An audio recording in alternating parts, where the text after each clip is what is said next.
கர்த்தருக்கு ஸ்தோத்திரம். கர்த்தராகிய இயேசு கிறிஸ்துவின் இன்ப நாமத்தில் இனிய வாழ்த்துக்கள். இன்றைய தியானத்திற்காக ஜெபித்த பொழுது தேவன் தந்த வசனம் ஆதியாகம புஸ்தகம் 21 அதிகாரம் 17 வசனம். தேவன் பிள்ளையின் சத்தத்தை கேட்டார். தேவதூதன் வானத்திலிருந்து ஆகாரை கூப்பிட்டு, ஆகாரே, உனக்கு என்ன சம்பவித்தது? பயப்படாதே. பிள்ளை இருக்கும் இடத்திலே தேவன் அவன் சத்தத்தை கேட்டார். நம்முடைய கர்த்தராகிய இயேசு கிறிஸ்து நம்முடைய சத்தத்தை கேட்கிறவர். நாம் கூப்பிடும்போது அவர் நமக்கு கேட்டு செவி சாய்க்கிற தேவனாக இருக்கிறார்.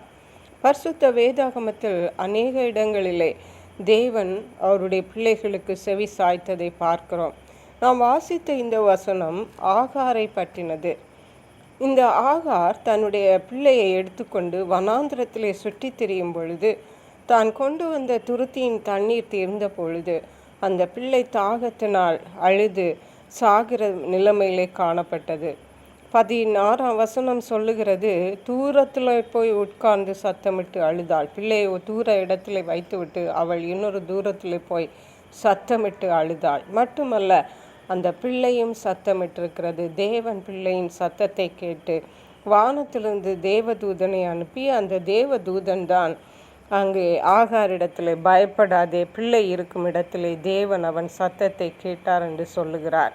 நாம் பிரியமான தேவனுடைய பிள்ளைகளை, தேவன் நம்முடைய சத்தத்தை கேட்கிறவர். ஹல்லேலூயா. நம்முடைய அழுகையின் சத்தத்தை அவர் கேட்கிற தேவனாக இருக்கிறார். இஸ்ரவேல் ஜனங்கள் கூட அவர்கள் பட்ட நெருக்கத்திலே தேவனை நோக்கி கூக்குரலிட்டார்கள். தேவன் அவர்களுடைய கூக்குரலை கேட்டு இறங்கி வந்து அவர்களை பார்வோனின் அடிமைத்தனத்திலிருந்து விடுவித்தார் என்று பார்க்கிறோம்.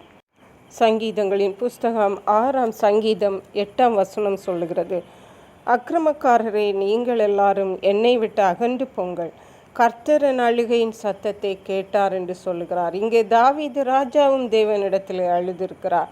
அவருடைய துயரமான நேரங்களிலே தேவனை நோக்கி அழுதிருக்கிறார். தேவன் அந்த அழுகையின் சத்தத்தை கேட்டார். கர்த்தரின் விண்ணப்பத்தை கேட்டார். கர்த்தரின் ஜெபத்தை ஏற்றுக்கொள்ளுவார் என்று சொல்லுகிறார். ஹல்லேலூயா. அன்னாள் சாமுவேல் தீர்க்கதரிசியின் தாயார் மனக்லேசத்தோடு தேவனுடைய சமூகத்தில் வந்து வார்த்தைகள் கூட வரவில்லை. இருதயத்தை ஊற்றிவிட்ட போது தேவன் அவர்களுக்கு செவி கொடுத்து அவர்கள் வேண்டிக் கொண்டது போல ஒரு குமாரனை கொடுத்து, அந்த குமாரனை தேவன் அவருக்கென்ற ஒரு பெரிய தீர்க்கதரிசியாக அவருடைய ஜனங்களை நியாயம் தீர்க்கும்படியாக ஏற்படுத்தி வைக்கிறார் என்று பார்க்கிறோம். மட்டுமல்ல, சங்கீதங்களின் புஸ்தகம் 62 சங்கீதம் 8 வசனம் சொல்லுகிறது, ஜனங்களே, எக்காலத்திலும் அவரை நம்புங்கள், அவர் சமூகத்தில் உங்கள் இருதயத்தை ஊற்றி விடுங்கள். தேவன் நமக்கு அடைக்கலமாயிருக்கிறார். எக்காலத்திலும் நம்முடைய தேவனை நம்ப வேண்டும். ஹல்லேலூயா. அது நன்மையான காலமோ தீமையான காலமோ, எல்லா காலத்திலும் நாம் தேவனை நம்பும் பொழுது, அவருடைய சமூகத்தில் நம்முடைய இருதயத்தை ஊற்றி விடும் பொழுது தேவன் நமக்கு அடைக்கலமாயிருக்கிறார். ஹல்லேலூயா.